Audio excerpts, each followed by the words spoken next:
One guy going the whole, going the distance. Yeah, how do you pull the guy in the sixth inning when he's got a no-no going? Four guys. She said it's pouring rain. It was pouring rain in Mexico. Yeah. Let me call the ambulance.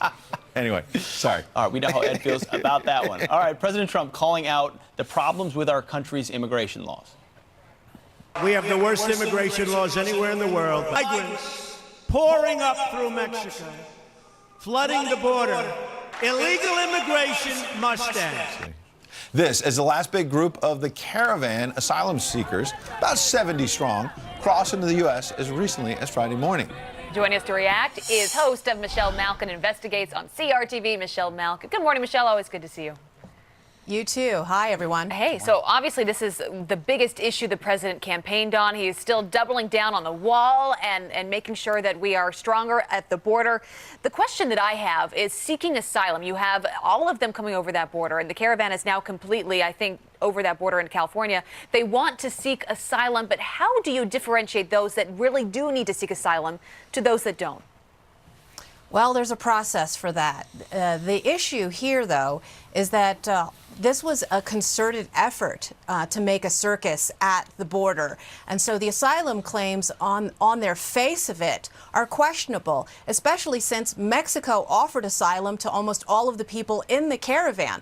So if they had been offered asylum and refused to take it there, what are they doing here? It is for economic reasons that most of these migrants are trying to flout the border, and they're being exploited by an open borders lobby that has a special interest in making sure that we can't control our borders. Here's the thing, and I've reported on this for the last 25 years. There is a saying in the open borders community, and it goes like this: it ain't over till the alien wins. They know that once these migrants are able to infiltrate the immigration system, it is a litigation lottery and litigation bureaucracy, and they are going to inevitably win. And this is what President Trump is understanding now, is that it's not just a physical border. It's the fact that you have this entire immigration system that has been set up separately from immigration enforcement agencies. It's called the Executive Office for Immigration Review. It's very little known, and I know people's eyes are going to glaze over, but the fact is that once you get into this lottery, you know what?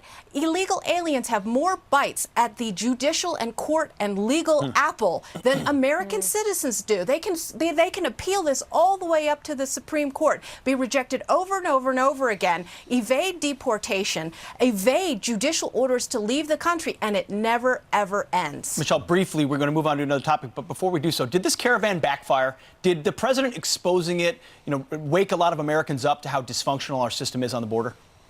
Well, I think it's been successful, because here I am. I just spent, a minute talking about something that nobody ever talks about on TV, but is well known among immigration lawyers who are deliberately sabotaging our borders and have for every single day. It's not just the wall, it's the entire system. Yeah. So in that sense, it was a success to open people's eyes. Yeah. Michelle, what about this story in the Boston Globe? It's really remarkable. John Kerry quietly seeking to salvage the Iran deal he helped craft. That's their headline. When you get into the details, it's not just quietly trying to salvage it, it's secretly trying to undermine the Trump White House. Yeah, there's a word for this. It's called treachery. And I believe that John Kerry should be prosecuted for failing to register as a foreign agent, of which he has been acting for many years as. But now to be meeting with foreign leaders, and especially the leader of a country whose operating motto is death to America, this is amazing. And first of all, it's not just the Iranian mullahs that he's been meeting with. He met secretly and privately with Macron to talk about salvaging the Iran deal. And in fact, there's an entire network of people, all of these left-wingers, progressives under the Obama administration who are trying to salvage his quote-unquote legacy, have formed this group called Diplomacy Works. Yeah. Who are the real colluders? They're right here in front of us. Who are the ones who are trying to get foreign governments to meddle, to undermine our president? Hello, John Kerry. Let me add one other thing. I keep hearing whispers in Washington that John Kerry is quietly talking to allies about running for president again. And I wonder if he wants this to be, I saved the Iran. Really? Yep. I wish that this guy would just go back to parasailing in the Hamptons and never come down. That's going to have to be the last word. That's Some pretty advice? smart. All right, Michelle. We believe it. I haven't heard that, Ed. Well, thank Yep. you very much. He's Interesting. talking to All people right, about add it. that name to the list. Oh, boy. All right. Meanwhile, Playing the talking hits. about a name out there, Kanye West. Could he Maybe be he'll run visiting too. the West Wing? Is in the Kanye West Wing. One White House advisor is trying to make it happen. And our own Janice Dean is live at Churchill Downs, and we hear you got a special Derby lesson, Janice. What's going on? Oh my gosh, the trainer of Justify, which is the favored to win, Mike Smith,